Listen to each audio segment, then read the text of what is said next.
Почитувана господино Каја Калас, почитувани представници на медиумите, почитувани присутни. Најнапред сакам да искажам искрена благодарност до господја Каја Калас и за поддршката од страна на Унијата во градењето на македонските одбранбени капацитети.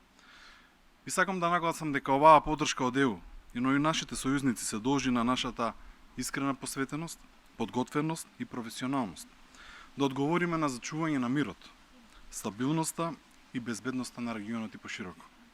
Европската Унија ја препозна нашата искрена заложба за зајакнување на безбедноста, вклучувајќи го и придонесот во мировните операции и одговори позитивно на барањето за зајакнување на македонската армија со помош во опрема во висина од 40 милиони евра. И сакам да ви се заблагодарам за оваа помош. Се работи за опрема за потребите на инженеријата, за војно-медицинскиот центар, за лесната пешадиска батальонска група, за логистиката, технологии поврзани со разузнавање, наблюдување, извидување, електронско војување, комуникацијско-информацијски системи, системи за команда и контрола, заштитна опрема, да додадам дека со оваа помош е офатена и обука на персоналот онаму каде што е потребно. Драго ми е што ова пристигнување на опремата се одвива според планираната динамика. Поддршката која добиваме како и потпишување на партнерството за безбедност и одбрана со ЕУ, и тоа први во регионот, е јасен показател дека Унијата го вреднува партнерството и усогласеноста на нашата земја со заедничката безбедносна и одбранбена политика на Европската Унија. Денеска сме тука, во седиштето на Балканските медицински наменски сили, меѓународна организација во која се вклучени регионални медицински сили способни за брз одговор на широк спектар на ситуации. Оваа организација дава значаен придонес за зајакнување на регионалната соработка и ги промовира добросетските односи.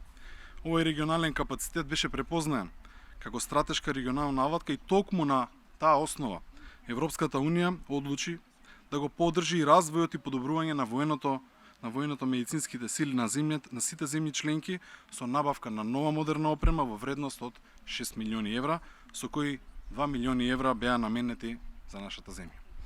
На самиот крај сакам да истакнам дека како земја која се гледа во големото европско семејство и земја членка на НАТО, соработката во одбраната е приоритет, затоа што безбедноста на регионот и на континентот се поврзани. Очекувам со истата ефикасност и посветеност да продолжиме да ги зацрствуваме нашите одбранбени односи и нашата соработка. И на крај уште еднаш благодарам за целата поддршка. Dear Minister, dear ladies and gentlemen, good afternoon. It's really good to be here. Почитуван министер за одбрана Мисајловски, дами и господа, добар ден. Туку што го посетив седиштето на Балканските медицински наменски сили, силен пример за регионална соработка што дава резултати. Европската Унија ја поддржува ова иницијатива и политички и финансиски, бидејќи таа точно го одразува она за што се залагаме во Западен Балкан: доверба, партнерство и постигнување на видливи резултати за луѓето. Ова иницијатива е уште поважна бидејќи се однесува на спасување животи. Ние исто така ја поддржуваме Северна Македонија преку билатерална војна помош. Европската Унија издвои вкупно 38 милиони евра за армијата на Северна Македонија, вклучувајќи и последната транша од 15 милиони евра одобрена во април. Северна Македонија е доверлив партнер, целосно согласен со заедничката надворешна и безбедносна политика на Европската Унија, придонесувајќи во операциите на Европската Унија, особено во EUFOR Althea во Босна и Херцеговина. Го цениме тоа многу. Во овој критичен момент за Европа, уште поважно е да можеме да сметаме на сигурни пријатели. И свесна сум дека никој не ја знае подобра вредноста на односите засновани на доверба од самата војска. Кога го отворив првиот диалог за безбедност и одбрана со Северна Македонија пред малку, многу инсистирав на јасната геостратешка ориентација на земјата и нејзиното согласување со суштинските аспекти на европската безбедност, како што е војната агресија против Украина. Ова е подеднакво важно и во билатерален контекст и на мултилатерални форуми, вклучувајќи ги Обединетите нации. Јасноста и конзистентноста во геостратешката ориентација се клуч што би можел да отклучи подлабока одбранбена соработка со Европската Унија. Ви благодарам.